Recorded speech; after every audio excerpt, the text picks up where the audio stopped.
We saw with the last lecture that these three experiments could be best explained by introducing the photon or particle nature of light, and hence introducing the nature of quantum mechanics. But it's not just about particles with quantum mechanics. Some experiments are best explained by this photon model. Some are best explained by a wave model. We must accept both models and admit that the true nature of light is not describable in any single classical model, but in terms of either of these models. Also, this particle model and the wave model of light complement each other. They show different properties of lights that we know to be true. Along comes Louis de Broglie, 1892 to 1987. I guess he was 95 years old when he died, so that kind of shows that doing physics can be good for your health. French physicist, originally studied history, awarded the Nobel Prize in 1929 for his prediction of the wave nature of electrons, in other words, matter waves. Was a member of the Marx Brothers. Here are the Marx Brothers, a famous comedy trio from the early 1900s. Did a lot of movies, really funny. We have Harpo, Chico, and Groucho. Extremely funny. Little known that there was a fourth Marx brother. His name was Karl, and he was always talking about the oppression of the people, the power of the proletariat. He wasn't that very, very funny at all. And so eventually they got rid of him, and they added Louis de Broglie. Because when Louis de Broglie wore Chico's hat, he looked a lot like Chico. So it looked like they were brothers as well. Most of what I tell you is true. That wasn't true. But the idea of matter waves, of matter acting like a wave, well, that probably was pretty funny in that day and age. De Broglie thought that if the photons have both wave and particle characteristics, perhaps all forms of matter have both wave and particle characteristics. He defined the de Broglie wavelength of a particle as being equal to Planck's constant divided by the momentum of the particle, or h divided by mv. And in analogy with photons, the de Broglie frequency would be equal to the energy of the particle divided by Planck's constant. These equations represent the dual nature of matter. Particle nature is expressed in terms of momentum and energy, and the wave nature is expressed in terms of wavelength and frequency. In calculating a de Broglie wavelength, it is often useful to relate the kinetic energy to terms of its momentum in a non-relativistic sense. So energy is equal to 1/2 mv squared, but we know momentum is mass times velocity, so we can write this as 1/2 mass times velocity squared over mass, or 1/2 the momentum squared divided by the mass. And if we were to go the other way around and express momentum in terms of energy, we could reverse this and say that momentum is equal to the square root of 2 times the mass times the energy.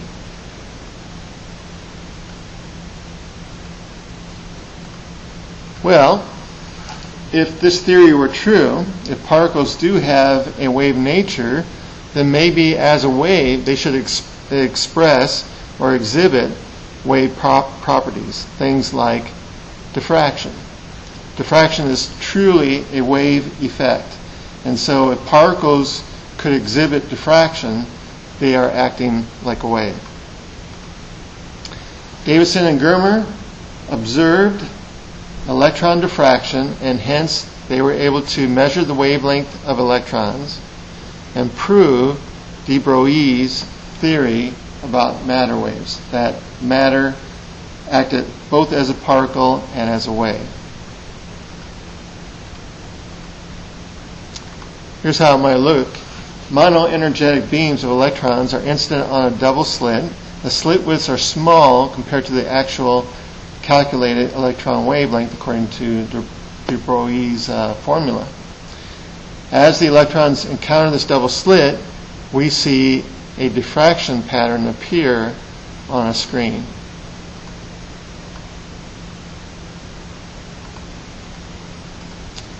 Looks something like this. If you threw 28 electrons at the double slit, you might get this pattern that looks like this. Really can't see much organization to where the dots are falling. But after 1,000 electrons, you start seeing some maxima and minima. And after 10,000 electrons, definitely you see bands of maximum and minima in this pattern, just like diffraction. There's distinct evidence that electrons are interfering like a wave-like behavior. As you do more and more and more, you get a diffraction pattern that definitely looks like a light diffraction pattern or a wave-like diffraction pattern.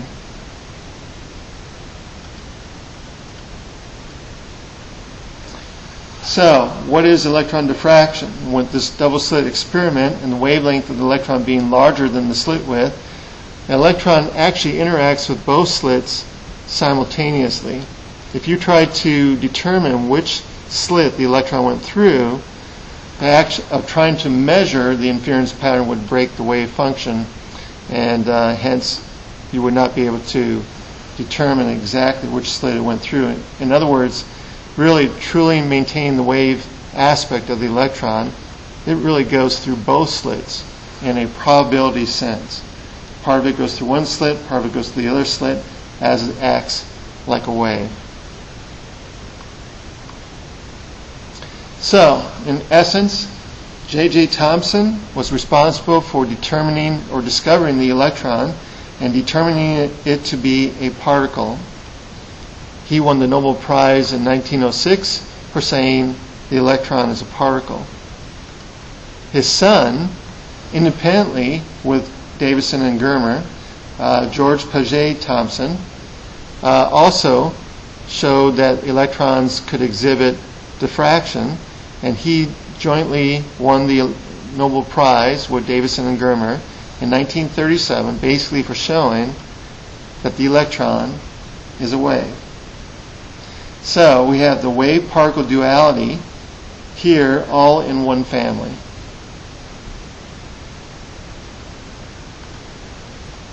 Here's a setup of the electron microscope, which is using this property of waves in order to find a more defining microscope, or being able to look at things with much better resolution. It relies on the wave characteristics of electrons, shooting an electron beam, focusing it onto a specimen, and then you have the scattered electrons according to diffraction, and you can pick up those and also your main beam. Since the electron wavelength is much shorter than light, the resolution is much better than light, typically 1,000 times better than visible light, allowing you to see much smaller objects. The specimens for electron diffraction are sputter-coated with gold, allowing them to carry away excess electrons so you don't have that interference. And so actually in themselves, the specimens look pretty neat. Here's a electron diffraction, electron microscope picture of an ant, I guess. Pollen. Not sure what that is. I think that's the head of a flea. And I'm not sure what that is, but I wouldn't want to come up against it in a room. It's pretty alien. Werner Heisenberg, 1901-1976, German physicist, developed matrix mechanics. Many contributions to science include the uncertainty principle, the prediction of two forms of molecular hydrogen, and the theoretical models of the nucleus itself. Received the Nobel Prize in 1932,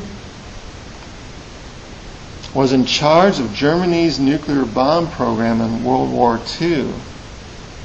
He was in charge of the program before World War II, and this is actually going to be a true story I'm going to tell you. The Allies sent a possible assassin to one of his talks that he held outside of Germany prior to the war. I think it was prior to the main war in 1939. And the assassin's his instructions were to assassinate Heisenberg if, in the course of his talk, he said anything about nuclear bomb or nuclear program. Of course, he didn't say anything about that in his talk. And as the story goes, the assassin actually waited until the talk was over and confronted Heisenberg in the street as he was walking along on his way home. And it was, again, tried to pinpoint him on what his stand was on nuclear bombs. And Heisenberg just kind of shrugged him off and kept on walking. Kind of an interesting story. The assassin had never actually ever killed somebody before.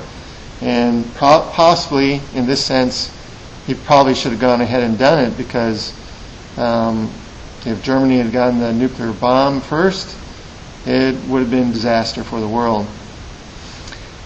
For his credit, after the war, Heisenberg said that he personally tried to sabotage Germany's efforts to make a nuclear bomb. Even though he was in charge of the program, he tried to make sure that it was never successful. At least that's what he said after the war.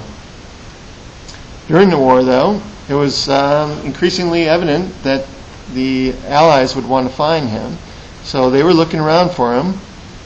But everywhere they looked, or tried to look, he never seemed to be there. They tried and tried to find Heisenberg, but he always seemed to escape their observation. This is called the Heisenberg uncertainty principle.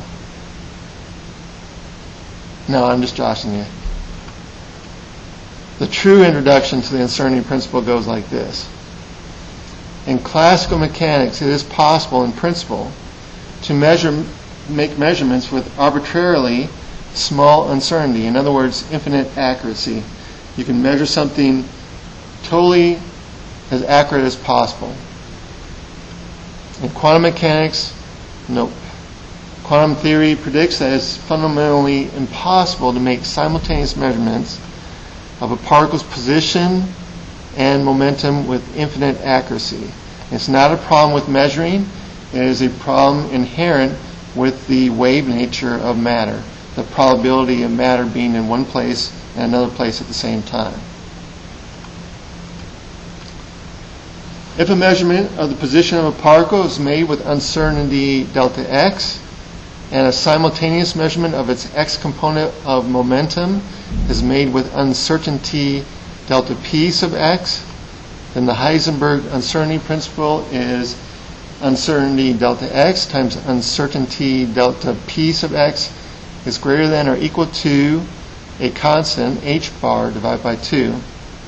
When Heisenberg first introduced this, he had it as greater than or approximately equal to h bar, but more experiments, more studies in different forms of quantum mechanics finally nailed down this uncertainty relationship as being greater than or equal to h bar divided by 2.